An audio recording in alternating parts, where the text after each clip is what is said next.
and gentlemen, it's your boy Hill Balor here, and I'm just here to talk about Raw 25 last night. It was a pretty good show. There were some moments I liked, I didn't like. Let's just go to the basics. The show opened up with Stone. Actually, it opened up with Vince McMahon coming out, and he's giving a plaque and all that. The appreciation about 25 years of Monday Night Raw. Shane McMahon was there. Stephanie was there. They opened up the show. It was pretty cool. And Stone Cold came out. Before that, Vince got on the mic and said, "This is a plaque. After all I've done for you, give me a plaque." You know what I mean? And Vince is all complaining like he usually does. And then Stone Cold comes out to a freaking humongous pop. Seriously, a huge pop. And it was pretty cool. Hit stunner on Vince. Didn't come out and say a word. He didn't come out and say a word. He just hit the stunner on Vince. And he had a stunner on Shane. It was pretty cool. I really enjoyed it. Clash just beers together is pretty cool. The old Stone Cold, oh hell yeah, you know what I mean. It was pretty cool. What else? There was also some cool moments. We had The Undertaker. Let's talk about The Undertaker here. That's the big elephant in the room, guys. The Undertaker. Okay, so Taker comes out in the Manhattan Center. It's all decked out like Raw, like 1993 and all that kind of stuff. The old stuff, decked out on 1993 Raw. You know, yeah, Jerry King Lawler and JR on commentary is pretty cool. Taker comes out, says his usual stick. Pretty much, he talked for like 3 minutes, which is weird. Came out and talked his usual stick. Pretty much, I'm told everyone was gonna rest in peace. He named Stone Cold. He just named everybody that he's beaten, you know. And it was pretty cool. Seeing Taker. He looked great. He looked in shape and all that time. He looked buffed up. Didn't come with a hat and jacket. He came out with the trench coat that he wore at WrestleMania 29 that we've been seeing in 28. Came up with the trench coat. It's pretty cool. It was just nice seeing The Undertaker. Did a little, he did that. It was pretty cool. Yeah, man, seeing Taker was pretty cool. Then we get into the weird segments. Well, they weren't really weird. They were just okay, I guess. They were okay. But we get into the segments with the most legends. We had a backstage segment with the coach. We had Teddy Long was there. We had the APA, MVP, Jericho. Jericho's segment was freaking hilarious with Elias. So backstage, Elias is walking backstage, and Jericho, all of a sudden Jericho, they pan the camera over to Jericho. And Jericho takes his guitar. Elias has his guitar. And Jericho, has his own guitar. He started strumming it and all that kind of stuff. It's pretty funny. And he started singing a song about Elias, which was funny. And ended with Elias getting put on the list of Jericho. So it's pretty funny. What else happened? I'm not going to go down the entire show, but I'm just going to talk about my favorite moments from the show. The women's segment, with all the legends, quote unquote. The only reason I'm quoting that is because the Bella Twins are there. They're legends, Willie. Yeah, they're kind of legends, but not really. They're no Trish Stratus. They're not even close to Trish Stratus. So you had Maria Kanellis come out. You had Michelle McCool come out. You had Jacqueline come out. You had Tori Wilson. You had Trish Stratus, of course. The Bellas. You had who am I missing? Maurice came out. You had there was somebody else. I can't remember her name. Terry Reynolds come out. I think that was all of them. And they just stood on the stage. It was very weird. It was cool to see all of them. And they all looked good. It's pretty cool. I marked that hard for Michelle McCool. And her music hit, I was like, oh my gosh, yes. And it was pretty cool to see Michelle McCool again. Very surprised none of them got involved in any physical segments. It was just them standing on the stage. They did the same thing with the general managers from Raw. Eric Bischoff. You had John Laurinaitis. You had Kurt Angle. But Kurt Angle didn't come out. Kurt Angle was backstage. You had who else? Who was there? There was one more guy. Bischoff. There's Bischoff. John Laurinaitis. There was one more guy. I can't remember his name. It'll come to me later. But you had those guys come out and stand on the stage. It was pretty cool. I'm just going all over the place, guys. What else happened? You had the DX segment in the Manhattan Center, which was I guess it was okay. It was very weird just seeing all those old guys in there trying to relive the glory days, you know what I mean? They're trying to relive the glory days from when they were, like, young and all that kind of stuff, which I don't mind. Don't get me wrong. I love DX. William Regal. Yeah, William Regal. Yeah. Yeah, William Regal. And, it was pretty cool to see DX. The only thing I didn't like it was after the DX thing happened. You know, Balor Club came out. They did Too Sweet, which is pretty cool, I guess. I marked that for that. Then the Revival comes out, and I'm like, here we go. Here comes the burial. And that's exactly what happened. Had a little tag team match with Gallows and Anderson versus the Revival. Of course, Gallows and Anderson won the match. Magic Killer. JR didn't know the finisher of the move, which totally understandable, dude. And hit Magic Killer. Then after that, you know, Scott Dawson went up to Scott Hall and turned him around, and you got a freaking punch in the face for your troubles, so you deserve that.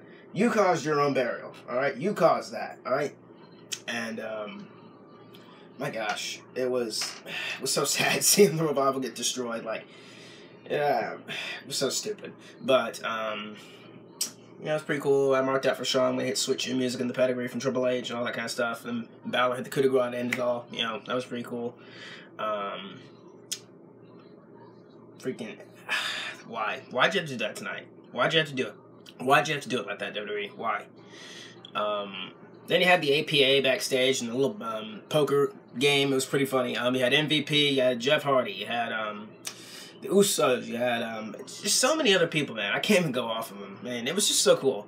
Then a little tag team match that happened, which is, oh yeah, Ted DiBiase was there at the $1 Million title, which is pretty cool. I don't know, man. This was just a nostalgia feel kind of night. You know, I mean, that was the purpose. And it didn't really set up any major storylines heading into the Rumble. This was pretty much the go-home show, a nostalgic go-home show for Monday Night Raw. And, did it accomplish anything? Not really. The only thing, we ended the freaking show with a humongous brawl that we all saw coming. I quickly turned off the TV when the brawl happened with Strowman, Lesnar, and Kane. Like, I'm like, nope, I'm out of here. And, apparently Braun laid them all out. Braun didn't win the title. Braun's not going to win the belt. Just like, I don't know. Braun Strowman didn't win the Universal title. Not going to happen. You're at Brock. Hold it to WrestleMania and probably drop it to Roman Reigns. Speaking of Roman Reigns, we have a new Intercontinental Champion in The Miz. 8 times. 8 times the Intercontinental Champion. Congratulations to you, Miz. And it was pretty cool. Reigns reversed the Skull Crushing finale. He was going for something. I can't remember what it was. I think it was a spear or something like that.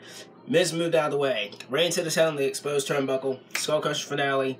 And that was it. Miz is new Intercontinental Champion. I don't know where they're going to go from here with The Miz and his title reign. I mean, as we keep moving on with The Miz and the Intercontinental title, I keep thinking, is that the only belt he's going to be holding? Like, come on, give him the Universal title, give him the WWE title, give him the US title, give him the Tag Team Championships with somebody. I don't know, man. I'm just kind of tired of seeing The Miz as the Intercontinental Champion. It's like, it's getting repetitive, you know what I mean? And it was stupid. I mean, I'm happy for Miz, but get the Intercontinental title off him, please. That's all I ask. Get the Intercontinental Championship off of The Miz, please. I love Miz. Love the Hollywood gimmick. He's really coming into his own. He's really earned his stripes. He's earned his stripes, but the Intercontinental Championship, that's the only belt he's going to be holding for the rest of his career here, which I don't think that's possible, you know what I mean? You could have, as I said, win WWE title, Universal title, you know, US title, you know, I don't know. But The Miz, his new Intercontinental Champion, is pretty cool. Awesome moment, no pun intended. And, yeah, Miz won the Intercontinental title tonight, or last night. What else happened? My gosh. No, there was no Rock. The Rock didn't appear. I don't know what The Rock was doing. There was no Lita. Apparently she wasn't invited, from what people are telling me. People are telling me that Lita wasn't invited to the show, which, if that's, no. That's stupid if that's true, which I don't think it is anyway. There were lots of CM Punk chants. Well, not lots of them, but I heard a few. I heard the first few CM Punk chants. And this all started because Punk, apparently someone said Punk was in Chicago, in New York City last night. And people were getting riled up, and all I saw on my timeline was CM Punk. I'm like, he ain't coming in. Just because you read something online doesn't mean he's gonna, it's gonna happen, you know what I mean? Yeah, they were saying Punk's gonna show up at Raw. That's gonna be the big angle. Punk didn't show up. Didn't happen. I mean, it would have been great to see him back, but these guys own stuff to do, you know what I mean? Let Punk be Punk. Let him do what he wants, alright? You know what I mean? Anyways, out that situation. What else happened that really made me happy on this night? I got Elias and John Cena. So, but Samoa Joe's hurt. Apparently, he has something wrong with his foot and all that stuff. He'll be out for a few months. Hopefully, he won't be missing WrestleMania. What else? Into the Elias thing. Elias comes out, strums his guitar. Jimmy Fallon's sitting in the crowd. That was pretty cool. Cena comes out, cuts his usual shtick, makes jokes, cuts jokes. He gets beat down for his troubles. You deserve that. You deserve to get beat down. Elias cracks him over the freaking back with the guitar. It was pretty cool. Does he hit Drift Away? I can't remember. And that was pretty much it. Cena was just there to put over, he kind of did put over Elias, which was very nice of him. And it was pretty cool. So I guess the next feud is Elias and Cena heading into Elimination Chamber. I guess that's what they're going to build up towards. And I don't know, man. I mean, I want Samoa Joe, but he's hurt, so you gotta do something else with Cena. You know what I mean? I guess Elias is the best person to go in there and get pinned. I don't know. Also want to touch on this. Now that Reigns has lost the Intercontinental Championship, does that mean he's going to win the Royal Rumble? That's what I'm hearing.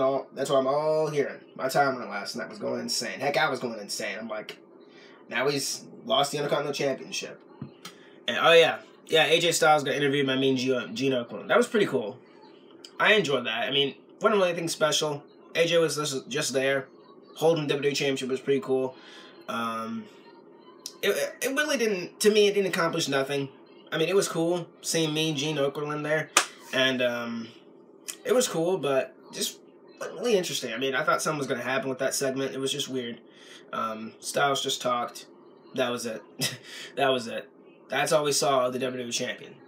And it was okay, but wasn't that interesting to me, at least. I mean, to y'all, I guess it was probably interesting, but to me, it was just, no thank you. That's really all you brought Styles in there for, you know what I mean? And, I don't know, it really didn't accomplish anything. Didn't lead up to the Rumble and all that kind of stuff, but anyways, there was a peep show. We had Christian out there with Peep Show with Jason Jordan and Seth Rollins. It was pretty cool. The last time there was a peep show with Seth Rollins involved, he almost murdered Edge, so that was pretty funny. And not that, but yeah, it was pretty cool seeing Edge and Seth Rollins and Christian. Of course, Edge wasn't there. He was in Ireland. And a little upset Edge didn't show up, but, you know, we didn't have lots of people show up on this show anyway, you know, like The Rock, of course. You can get The Rock. We can get, not really that many surprises, you know what I mean? I was looking forward to some surprises. But anyway, moving forward with the peep show, it was okay. I mean, Jason Jordan is still spatting out his usual shtick. I'm Daddy's boy. I can get anything I want because I'm Daddy's boy. Shut your mouth. I mean, you're a great wrestler. Don't get me wrong. Jason Jordan is great at what he does. Great wrestler. His character's just getting annoying. Yeah, you gotta drop this Kurt Angle stuff. You gotta drop this illegitimate son, Kurt Angle stuff. Please. Making me sick. It's making me cringe. End it. Please. It's getting annoying, for real. And, then Sheamus and Cesaro come out. They started the brawl. Rollins went for a little flying knee. And Cesaro moved out of the way and hit... Seth accidentally hit Jason Jordan in the face. That's probably going to cause some dissension between the two heading into the Rumble and all that stuff. So, I don't know. Do I think Sheamus and Cesaro win the gold back? I wouldn't be surprised if they win the titles back. I wouldn't put it past WWE to do it anyway. You know, go ahead. Put titles back on them. I don't care. I mean, Rollins and Jordan it's just so random. You know what I mean? It's just so random to see Rollins and Jason Jordan as tag team champions. It's pretty weird. I mean, don't get me wrong. It's cool, but it's just weird. Jason Jordan's getting on my nerves. Seriously. What else do we have? Freaking the ending of the show, the brawl, of course, with Lesnar, Strowman, and Kane. I mean, all it was the legends from the All Night. They kept showing the legend, all that kind of stuff. All the legends came out, surrounded the ring. They brought the regular guys out there too. From what I heard, I guess it was alright. Decent brawl. Strowman put Lesnar through the announce table. And that was really it. Braun stood tall. So Braun probably won't be winning the Universal Championship. I don't expect him to win the Universal Championship anyway. I expect them once again to go with the Roman Reigns agenda. They're going to have Reigns go to WrestleMania, have Reigns defeat Lesnar, and win the big red belt. And that'll be it. And I don't know what you can do with Lesnar after that. I don't know. I mean, and what else? Freaking it was just really a nostalgia show. That was really it. I feel sorry for people at the Manhattan Center because all they got apparently while at the Barclays Center apparently while that show was going on at the Manhattan Center they got these big TVs. They brought this big TV screens. Like it's pretty cool. It's stupid, but they brought these big TV screens and they had the people at the Manhattan Center watch on a TV screen what's going on at the Barclays Center, which I still find ridiculous. Why you had to host two venues, WWE. You could have had it in one venue. You had to do two. I knew this was going to be a mess at the start. And, God, it was just so stupid. I mean, don't even get me started on the Matt Hardy, Bray Wyatt stuff. All that build-up to have it end here on a Raw 25? Really? That's really your booking decisions here, Vince. You're an idiot, seriously. And, really didn't accomplish anything. I feel very sorry for those guys. But they got, apparently when the cameras were off, they got Jeff Hardy there, and he was in there with Matt, and he started saying, I wouldn't classify myself as obsolete, all that kind of good stuff. As usual, Jeff Hardy and his brother Nero shtick. And I really hope Jeff is back in time for WrestleMania. He looks good. I mean, I don't know how his rehabilitation's going, but hopefully Jeff will be back in time for WrestleMania. Heck, maybe in the Rumble. Maybe we'll see him in the Rumble. I don't know. But, and there was an 8-women tag. I didn't care about that. I didn't care about that whatsoever. It just brought the show down after that. Like, Stone Cold. Stone Cold opens the freaking show. And then you move on to a segment involving, the 8 women who most of them I care about. Asuka I care about, I guess I care about Bayley. I don't give a crap about Absolution. Nia Jax I care about. Mickie James I used to care about until they ruined her. And it was just so random, seriously. And they just don't know how to book things. There were some booking decisions that were just ridiculous tonight. The Undertaker The Undertaker and all kind of stuff. I keep going back to The Undertaker. That segment was just weird. I mean, it was cool. It kind of gave me a hint that he's retiring. That he didn't say it because he's The Undertaker. You know what I mean? He's The Undertaker. And it was weird. The DX segment was okay. I enjoyed the stuff the APA did. The Dudley Boys were there too. They put Heath Slater through a table. It's pretty cool. To a big pop. Austin got the loudest pop of the night in my opinion. Along with Trish. I mean, Trish and Austin got the loudest pops in my opinion. It was pretty cool. And this Raw wasn't bad or anything. I'm not going to say it was bad. It was just decent. I gave it a 6 out of 10 on my Twitter page, and it was alright. Really wasn't that special. I mean, it was pretty cool. I mean, the opening to it was cool. I can't get the freaking song out of my head, for the opening of Raw. And at the end of the day, guys, we're gonna remember this Raw. Am I gonna go back and watch it? 25 years from now, am I gonna go back and watch it? Probably not. I mean, I think legit. This is my opinion here, but I still think that the 1,000 episode Raw was better than this, because at least it had more action and all that kind of stuff. I mean, we had action, don't get me wrong, but there were just segments in this show that really just, was like, what the heck are you doing? Like, why are you booking this? Why are you doing that? What the heck's going on here, it was a alright show, in my opinion. I mean, I don't know how y'all feel. I mean, give your opinions on how you thought the show was. And, my God. That's really it. Raw 25 was pretty good. I mean, got SmackDown Live tonight. I can't wait. I don't know what's going to happen tonight. I'm excited to see Bobby Roode, the new U.S. champion, turn him heel. What? I don't know. Rumble. We got TakeOver, which I can't wait for. TakeOver's going to be good. I can't wait for TakeOver. NXT, of course. And I'll be doing a predictions video for that Thursday. I'll be on Thursday, and Friday I'll be doing my predictions for TakeOver. For Royal Rumble on Friday, and I can't wait. It's gonna be good. 12 o'clock. Do I want to get off here? Yo, X3, what's up, brother? Hey, what's up, man? I don't have any garlic bread with me. I'm just here talking about Monday Night Raw, and holy crap, man! Did you enjoy the show? Did you guys enjoy the show? Just want to know, did y'all enjoy Raw 25?